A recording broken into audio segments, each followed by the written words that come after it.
Hello everyone. तो कैसे हैं आप? मैं हूं आपकी बायो मैम और ये है आपका अपना channel a platform for online learning. तो बच्चों, आज का हमारा टॉपिक है कंट्रोल एंड कोऑर्डिनेशन। ओके, नया टॉपिक है। आज हम स्टार्ट करेंगे control and coordination. Control and coordination. Control and coordination बच्चों बहुत ही इंटरेस्टिंग चैप्टर है, बहुत ही एक्साइटमेंट है। इंजॉय करोगे जब तुम पढ़ोगे इसमें। क्यों? क्योंकि हमारा बॉडी एक ऑर्गेनाइजेशन की तरह है और कंट्रोल एंड कोऑर्डिनेशन में हम लोग समझेंगे कि आफ्टर ऑल ये ऑर्गेनाइजेशन वर्क करता कैसे है। सपोज हम एग्जांपल लेते हैं कि स्कूल का।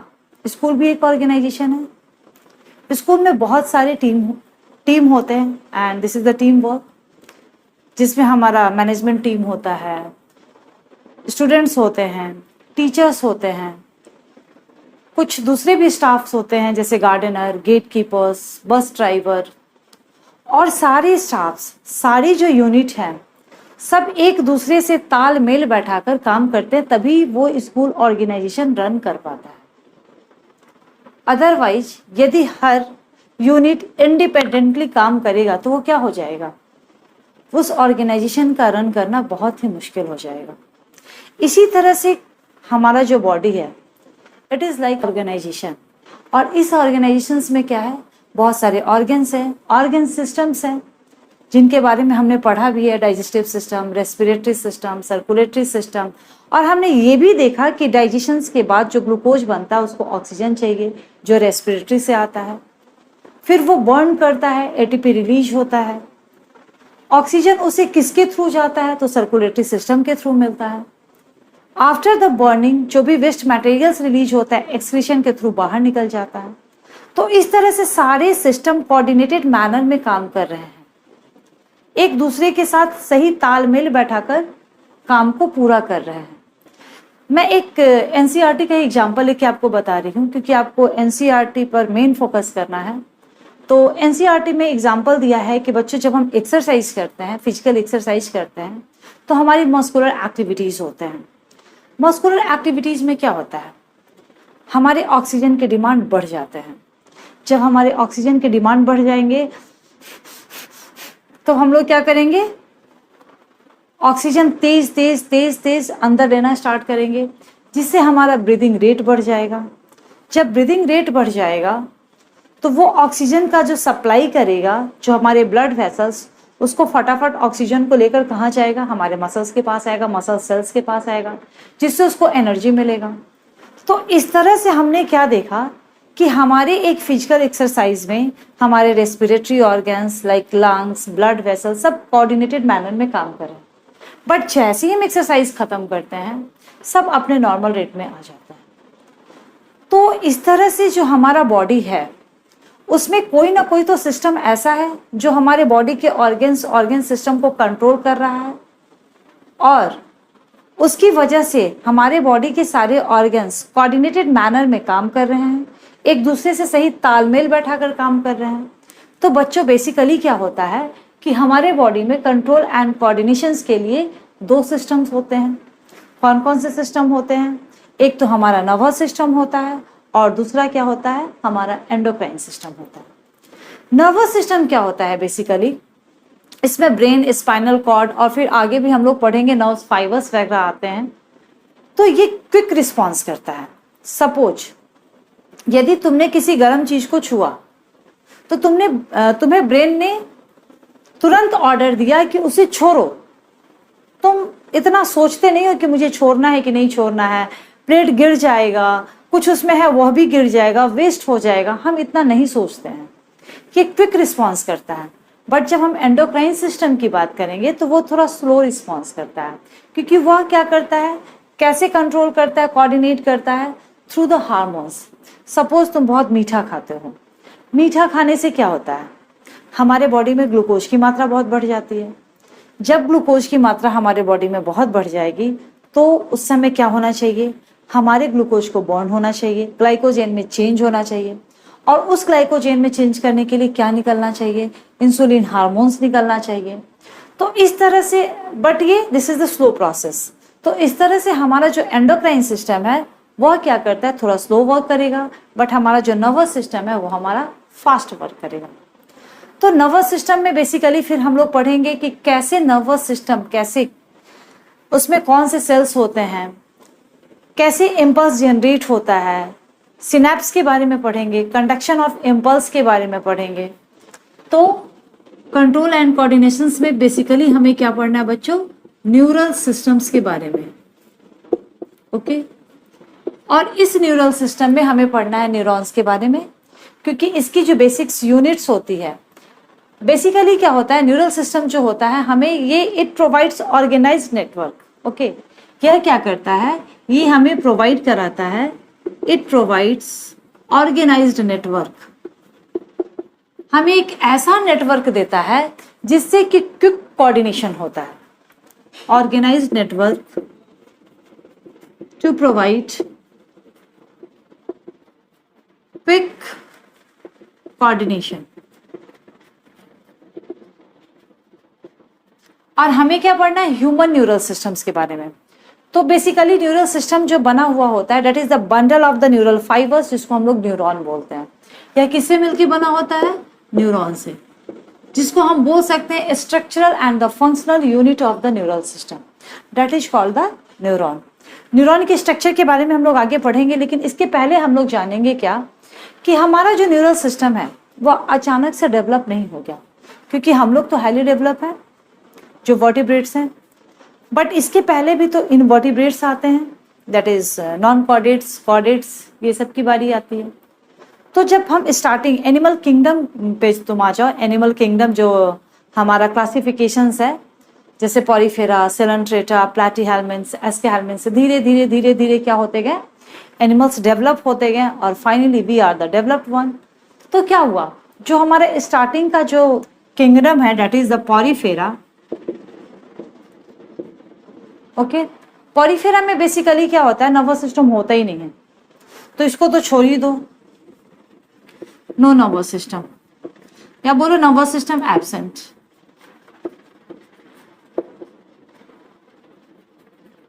एब्सेंट। तो हमारा नर्वस सिस्टम स्टार्ट कहां से हुआ, हमारा नर्वस सिस्टम स्टार्ट हुआ निडेरियन से, हाइड्रा से, सेलेंट्रेटा। तो निडेरियंस में कैसा नर्वस सिस्टम होता है, निडेरियंस में जो नर्वस सिस्टम होते हैं बेसिकली वो, this is the network of the nerve fibres. Okay, वो सेल्स रहते हैं जो एक नेटवर्क बनाते हैं, बट हम थोड़ा एडवांस इंसेक्ट्स में जाएं तो वहां पे गैंग्लिया सेल्स भी प्रेजेंट होते हैं। Okay, now we have to study about the human neural system. हम ह्यूमन न्यूरल सिस्टम की बात करेंगे। तो ह्यूमन न्यूरल सिस्टम्स में क्या होता है,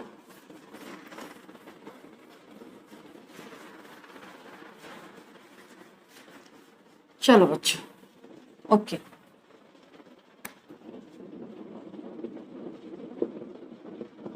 न्यूरल सिस्टम। न्यूरल सिस्टम्स को बेसिकली हमने क्लासिफाई किया है, या हमारे बॉडी में क्लासिफाई किया गया है दो पार्ट्स में। एक जो है हमारा CNS, that is called the central nervous system.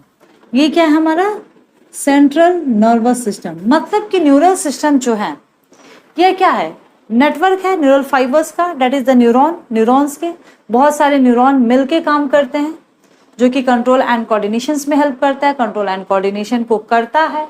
ये दो तरह के होते हैं, central nervous system and the peripheral nervous system, जिसको हम लोग शॉर्ट में बोलते हैं PNS। This is called peripheral nervous system. Clear, clear. CNS is the central nervous system.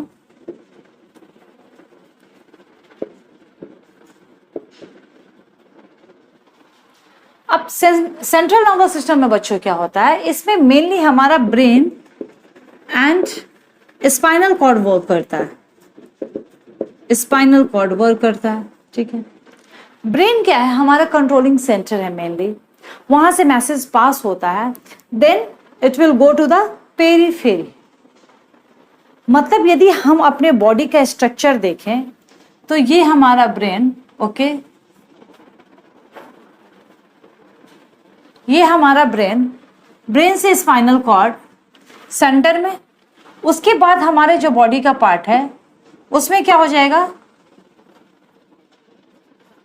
उसमें हमारे पेरीफेरी में सारे नर्व्स फैल जाएंगे। दैट मीन्स कि सेंटर में ब्रेन एंड स्पाइनल कॉर्ड है, that's why it is called the central nervous system. और इसके बाद यहां से फैल जाते हैं क्या, बाकी के nerves, that's why it is called the peripheral nervous system. Centre में है ब्रेन एंड स्पाइनल कॉर्ड और हमारे चारों तरफ जो हमारे ब्रेन और स्पाइनल कॉर्ड से नर्व फाइबर्स आते हैं वह किस में आते हैं, पेरीफेरल नर्वस सिस्टम्स में आते हैं। तो हम सेंट्रल नर्वस सिस्टम में ब्रेन एंड स्पाइनल कॉर्ड की बात करेंगे और पेरीफेरल नर्वस सिस्टम में हम लोग सारे नर्व्स की बात करेंगे कि कौन से नर्व्स कहाँ से कनेक्टेड हैं और कैसे वर्क करते हैं।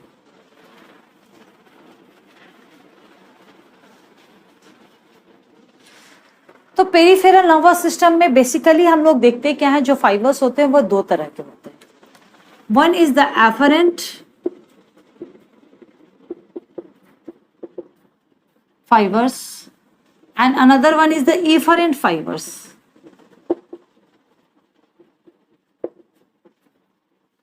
इन फाइबर को हम लोग बेसिकली क्या बोलते हैं, sensory fibres and the motor fibre भी बोल सकते हैं। ये क्या है बेसिकली, हमारा जो बॉडी है, यदि हम रिस्पॉन्स करते हैं टू द स्टिमुलाई, जो भी हमारे सेंस ऑर्गन्स है उसके थ्रू जो है स्टिमुलस जो है हम रिस्पॉन्स करते हैं और हमारे बॉडी में जो रिएक्शंस जाते हैं वो कहाँ जाते हैं, ब्रेन में जाते हैं। ब्रेन उसको प्रोसेस करता है और फिर क्या करता है, इंफॉर्मेशन को या मैसेज को भेजता है to the sense organ. Suppose हमने किसी बर्तन को छुआ जो कि काफ़ी गर्म है, हॉट ऑब्जेक्ट है, या किसी भी हॉट ऑब्जेक्ट को हमने टच किया, सेम टाइम हम उसको छोड़ देते हैं, तो कौन दिया मैसेज, कैसे गया मैसेज, हमारे ब्रेन तक पहुंचा, किसके थ्रू पहुंचा, एफरेंट फाइबर्स के थ्रू पहुंचा। और फिर ब्रेन से मैसेज किसके पास आया, हमारे एफरेंट फाइबर के थ्रू आया। कहाँ पे आया, हमारे मसल्स में आया, हमारे स्किन्स के पास आया, और देन वी रिएक्ट अकॉर्डिंगली। तो brain is the controlling part and processing part also. Brain को मैसेज गया, उसने प्रोसेस किया कि नहीं हमें ऐसे करना है, और उसने कंट्रोल किया कि नहीं तुम ऐसे काम करो। तो बेसिकली मैं तुम्हें बताती हूं बच्चों कि ये कैसे होता है। सपोज ये हमारा है central nervous system, CNS, okay. यदि यहां पे कोई रिसेप्टर है, रिसेप्टर ने किसी हॉट ऑब्जेक्ट को टच किया, तो यहां से मैसेज कहां जाएगा, CNS तक जाएगा। CNS में मैसेज आता है, A फॉर आना, A फॉर एफरेंट, ठीक है, और इसलिए इसको बोलते हैं एफरेंट फाइबर। मतलब कि ब्रेन में मैसेज लाने का काम कौन करेगा, afferent fibre, that is known as the sensory nerve fibre. Okay, clear. अब ये जो CNS जो भी ऑर्डर देगा उसको ले जाने का काम करेगा रिसेप्टर तक, कौन करेगा, हमारा efferent fibre. E for exit, E for efferent, means कि CNS से मैसेज निकल गया, एग्जिट हो गया, और इसको कौन लेकर गया, इफरेंट फाइबर लेके गया। अच्छा, यहाँ पे हम ये भी लिख सकते हैं कि मसल्स तक जाता है, तो इसको मोटर सेल्स भी बोल सकते हैं, motor nerve fibres, motor nerve fibre, okay. तो इस तरह से हमारा जो मैसेज रिले होता है, जो हमारा इम्पल्स ट्रांसमिट्स होता है through the nerve fibres, and there are the different nerve fibres which is present in our body and which is categorized into the peripheral nervous system.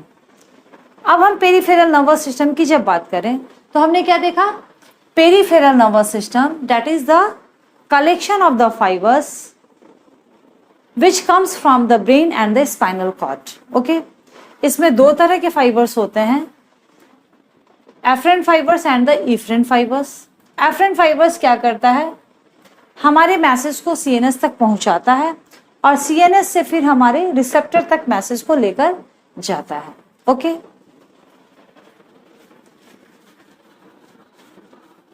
तो these fibers are classified on the basis of the transmissions, okay, but if we will see on the basis of the locations, then fibers are classified into the cranial nerves, means कि peripheral nervous system किस किस nerves को contain करता है, तो that is the cranial nerves and spinal nerves। क्योंकि मैंने पहले ही बताया कि हमारे सेंटर में क्या है, हमारा ब्रेन है और स्पाइनल कॉर्ड है, ओके, हमारा ब्रेन है और स्पाइनल कॉर्ड है, और स्पाइनल कॉर्ड से और यहाँ हमारे क्रैनियल से, क्योंकि हमारा ब्रेन किस में सुरक्षित है, क्रैनियम में, इसलिए हमारे ब्रेन से जो भी नर्व्स निकलता है that is known as the cranial fibres. तो यहाँ से क्रैनियल फाइबर्स निकलेंगे, स्पाइनल कॉर्ड से भी फाइबर्स निकलेंगे, that is the spinal fibres, और ये इनके पेरीफेरी में है, that's why it is known as the peripheral nervous system. कौन कौन से नर्व्स को इसने कंटेन किया है, कौन कौन सा नर्व्स पेरीफेरल नर्वस सिस्टम के अंडर में आता है, तो that is the cranial nerves जो कि हमारे क्रैनियम से निकला, and spinal nerves that is जो कि कहाँ से निकला, स्पाइन से निकला, ठीक है। ये तो on the basis of locations हो गया। फिर हमने देखा कि फाइबर्स होते कितने कैटेगरीज में और कैसे डिवाइड करते हैं on the basis of the transmission, तो हमने देखा था afferent and the efferent fibres. अब बच्चों हम लोग देखेंगे पेरिफेरल नर्वस सिस्टम को कैसे क्लासिफाई किया गया है। तो पेरिफेरल नर्वस सिस्टम को क्लासिफाई किया गया somatic and the autonomic nervous system में। Somatic and another one is the autonomic. Somatic nervous system and autonomic nervous system.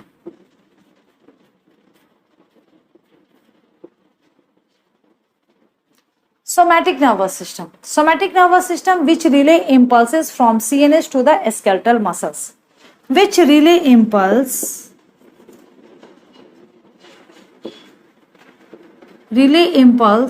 कहाँ से कहाँ तक, relay impulses from CNS, CNS से ही जाएगा ना मैसेज,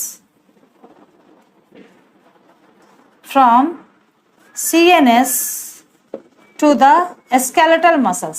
अब बच्चों देखो, हमने skeletal muscles जो मसल्स को क्लासिफाई किया था उसमें बताया था कि जो भी skeletal muscles होते हैं वो क्या होते हैं, वो वॉलंटरी होते हैं, मतलब it will work according to your will, तुम्हारी इच्छा से काम करेंगे, okay.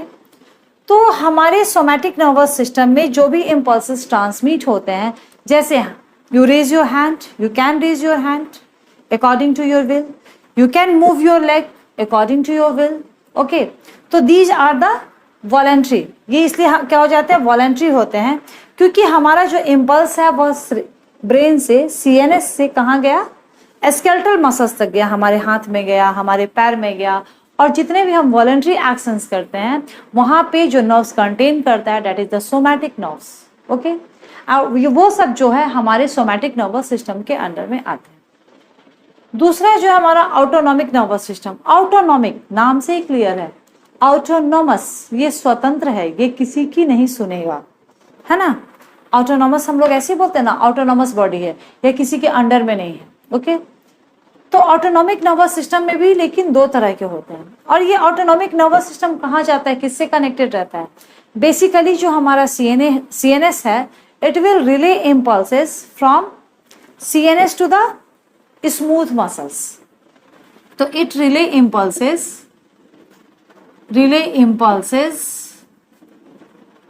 from CNS to the smooth muscles। Clear. Smooth muscles क्या है, तुम्हारे बॉडी के अंदर जो भी विसरल ऑर्गन्स है उनको जो नर्व फाइबर्स या नर्वस सिस्टम कंट्रोल करता है that is the autonomic nervous system. क्योंकि हमने खाना खाया तो बकल कैविटी से हमारा जो फूड है कहाँ गया, ओएसोफेगस में गया, then oesophagus has started the peristaltic movement. उसको मूवमेंट करना है, उसको मूवमेंट नहीं करना है, this is not under our control. क्या किसके कंट्रोल में है? उसको तो हमारा जो भी हमारे बॉडी के नर्वस सिस्टम का जो भी पार्ट कंट्रोल करे, तो that is the autonomic nervous system control करता है।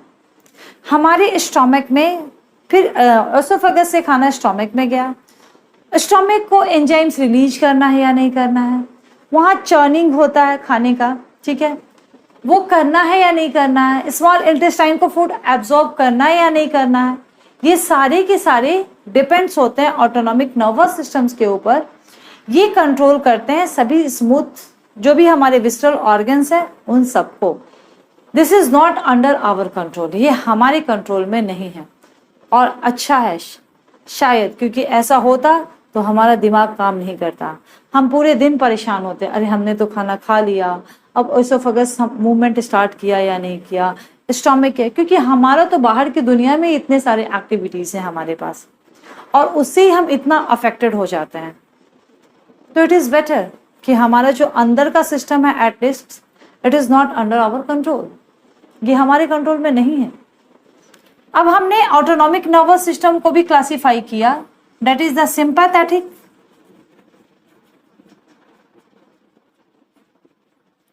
एंड पारासिम्पैथेटिक।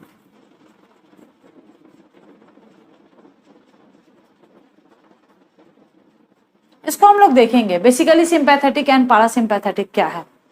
ओके, सिंपैथेटिक में क्या होता है बेसिकली, इसको मैं अलग से बताती हूँ। सिंपैथेटिक एंड पारासिम्पैथेटिक को टॉपिक्स को अलग से लेती हूँ। यहां तुम लोग देखो,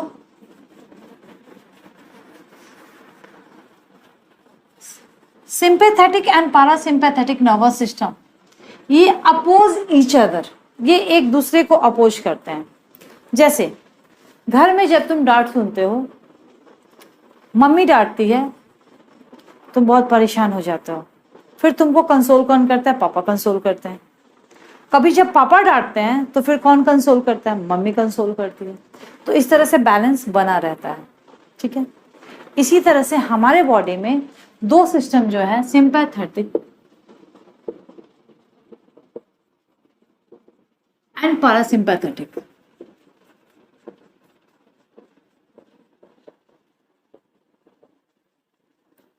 एक दूसरे को बैलेंस करते हैं, अपोज करते हैं।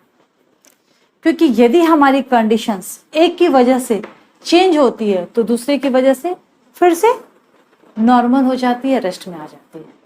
तो बेसिकली सिंपैथेटिक का जो कंडीशन है हमारा सिंपैथेटिक नर्वस सिस्टम का, वो कंडीशन होता है हमारे एनर्जी का क्या होता है? एक्सपेंडिचर होता है। ओके, तो this is the flight and fight condition, या तो फ्लाइट या तो फाइट। ओके, ये जो कंडीशंस होता है इसमें expenditure of the energy, energy तुम्हारा यूज होता है। ओके, और इसका लोकेशंस क्या है? तो T1 to L2। जो हमारे स्पाइनल नर्व्स निकलते हैं सिंपैथेटिक में, वो कहां से कहां रहते हैं?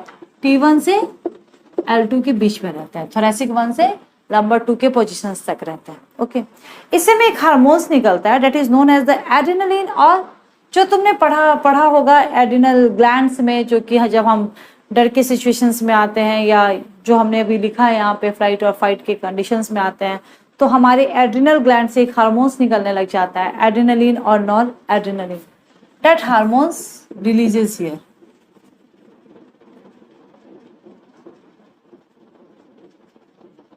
ये हार्मोन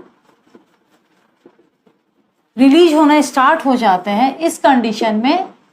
ओके, एंड देन हमारे जो भी ऑर्गन्स है अकॉर्डिंगली वर्क करता है। सपोज हमने किसी ऐसा कोई घटना देखा, ठीक है, जिसमें हमें बहुत आश्चर्य होता है, तो क्या होता है?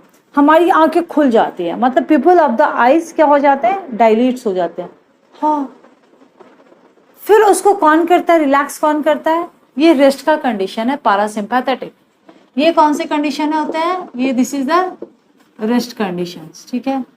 तो उसको वो फिर रेस्ट में लाते हैं। जैसे सपोज यदि पिपल ऑफ द आईज क्या होते हैं, people of the eyes dilate हो जाते हैं, तो पारासिम्पैथेटिक क्या करता है, इसको अगेन नॉर्मल पोजीशन में, कॉन्ट्रैक्ट नहीं कर देगा बिल्कुल, उसको नॉर्मल पोजीशंस में लाएगा, उसको नॉर्मलाइज कर देगा। ओके, अब किसी एक्सीडेंट को देखा, ये क्या हो गया, तुम्हारी हार्ट बीट भी बढ़ जाती है। हार्ट बीट जब बढ़ जाएगी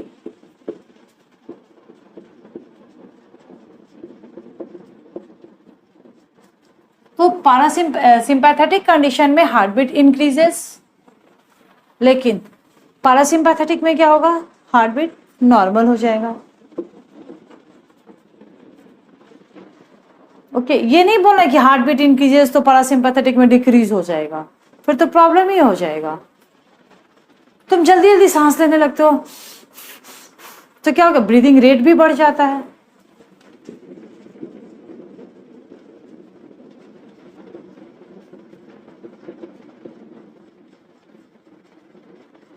और इसमें क्या होगा, नॉर्मल। तो इस तरह से बहुत सारे कंडीशन है डाइजेशंस में, ईटिंग्स में, रेस्पिरेशंस में, जिसमें सिंपैथेटिक और पारासिम्पैथेटिक एक दूसरे से, हम तो कोऑर्डिनेशन चैप्टर ही पढ़ रहे हैं, तो एक दूसरे से तालमेल बैठाते हैं, एक दूसरे को अपोज करते हैं और बैलेंस बनाते हैं। ठीक है, तो अब नेक्स्ट जो है हमारा टॉपिक है, that is the, because we have studied about the neural system and neural system is made up of the number of the cells which is known as the neurons. तो आगे हम पढ़ेंगे structures of neuron के बारे में, then we will study about the conduction of impulse, synapse के बारे में पढ़ेंगे। ओके, और अभी तक हमने क्या पढ़ा, मैं एक बार रिवीजन करा देती हूँ, फिर यदि किसी बच्चों को कोई प्रॉब्लम होगा तो प्लीज कमेंट सेक्शन में जरूर लिखना। वैसे मैंने कोशिश किया आप लोगों को एक महज ही सरल भाषा में समझाने की। ओके, तो हमने क्या पढ़ा, कंट्रोल एंड कोऑर्डिनेशन। तो कंट्रोल एंड कोऑर्डिनेशन में बेसिकली हमने क्या देखा कि हमारे बॉडी का कौन सा ऐसा सिस्टम है जो हमारे बाकी के ऑर्गन्स और ऑर्गन सिस्टम को कंट्रोल करता है, और साथ में सारे ऑर्गन्स और ऑर्गन सिस्टम के बीच में कोऑर्डिनेशन बैठाता है, मतलब एक सही तालमेल बैठाता है। कोऑर्डिनेशन क्या है, कोऑर्डिनेशन इज द प्रोसेस, एक प्रोसेस है जिसमें दो या दो से अधिक ऑर्गन्स क्या करते हैं, इंटरैक्ट करते हैं एक दूसरे से, और क्या करते हैं, कॉम्प्लीमेंट करते हैं एक दूसरे को, ताकि वो जो अपने फंक्शन है उसको सही ढंग से कर सके। ओके, अब ये जो हमारे कंट्रोल एंड कोऑर्डिनेशन में हमने एनसीईआरटी का एनसीईआरटी का हमने एग्जांपल भी दिया कि हम एक्सरसाइज करते हैं, एक्सरसाइज में हमारे ब्रीदिंग रेट बढ़ जाते हैं, ऑक्सीजन का सप्लाई बढ़ जाता है। तो इस तरह से जो हमारे ऑर्गन्स हैं एक दूसरे से कोरिलेटेड हैं, कोऑर्डिनेटेड हैं, ठीक है, तालमेल बैठाकर काम करते हैं। फिर हमने क्या पढ़ा कि कंट्रोल एंड कोऑर्डिनेशन हमारे बॉडी में जो है वह किसके थ्रू होता है, न्यूरल सिस्टम्स के थ्रू होता है, और दूसरा हमारे एंडोक्राइन सिस्टम्स के थ्रू होता है। दो सिस्टम है, nervous system and endocrine system, जो हमारे बॉडी में कंट्रोल एंड कोऑर्डिनेशंस को क्या करते हैं, या हमारे बॉडी के सिस्टम्स को कंट्रोल एंड कोऑर्डिनेट करता है। तो नर्वस सिस्टम जो है वह क्या करता है, वो क्विक रिस्पॉन्स करता है, और हमारा एंडोक्राइन सिस्टम क्या करता है, वह थोड़ा धीरे प्रोसेस है, क्योंकि उससे हार्मोन्स रिलीज होता है। तो इस चैप्टर में हमें पढ़ना क्या है, न्यूरल सिस्टम्स के बारे में, ह्यूमन न्यूरल सिस्टम के बारे में हमने देखा कि it contains the two types of the neural system, CNS central nervous system and peripheral nervous system. Central nervous system को हमने किससे इंटर रिलेट कर दिया, सीएनएस से रिलेट कर दिया, और पेरिफेरल नर्वस सिस्टम को हमने पीएनएस से, पेरीफेरी से रिलेट कर दिया। सेंट्रल नर्वस सिस्टम में हमने देखा brain and spinal cord, and peripheral nervous system में हमने क्या देखा, somatic nervous system and autonomic nervous system. Somatic nervous system में हमने देखा कि वो स्मूथ मसल से कनेक्टेड होते हैं। जो हमारा सीएनएस जो है वह रिले क्या करता है, इम्पल्स को कहाँ भेजता है, किसके थ्रू भेजता है, सीएनएस टू स्केलेटल मसल्स को भेजता है सोमैटिक नर्वस सिस्टम में, जिससे कि जो भी हमारे स्केलेटल मसल्स होते हैं जहाँ जहाँ हमारे हाथ में, पैर में, नेक में, फेस में, तो उसको हम लोग क्या कर सकते हैं, अपने विल के अनुसार, अकॉर्डिंग टू आवर विल क्या कर सकते हैं, कंट्रोल कर सकते हैं। जैसे मन वैसे हिलाओ, डांस करना है डांस करो, बैठना है बैठो, ठीक है। लेकिन ऑटोनॉमिक नर्वस सिस्टम में हमने क्या देखा कि it relay impulses from CNS to the smooth muscles, जो हमारे कंट्रोल में नहीं रहता है, क्योंकि वो हमारे बॉडी के जो विसरल ऑर्गन्स है वहां से कनेक्टेड होते हैं, जहां हमारा कोई कंट्रोल नहीं होता है। फिर उसको डिवाइड किया गया सिंपैथेटिक में और पारासिम्पैथेटिक में। सिंपैथेटिक और पारासिम्पैथेटिक को हमने देखा कि एक दूसरे से कोरिलेट करते हैं, अपोज करते हैं एक दूसरे के फंक्शन को। That's all about this chapter control and coordination. Next topic हम लोग देखेंगे नेक्स्ट क्लास में। तब तक के लिए गुड बाय। स्वस्थ रहो, मस्त रहो, पढ़ते रहो, मुस्कुराते रहो और रिवीजन करते रहो।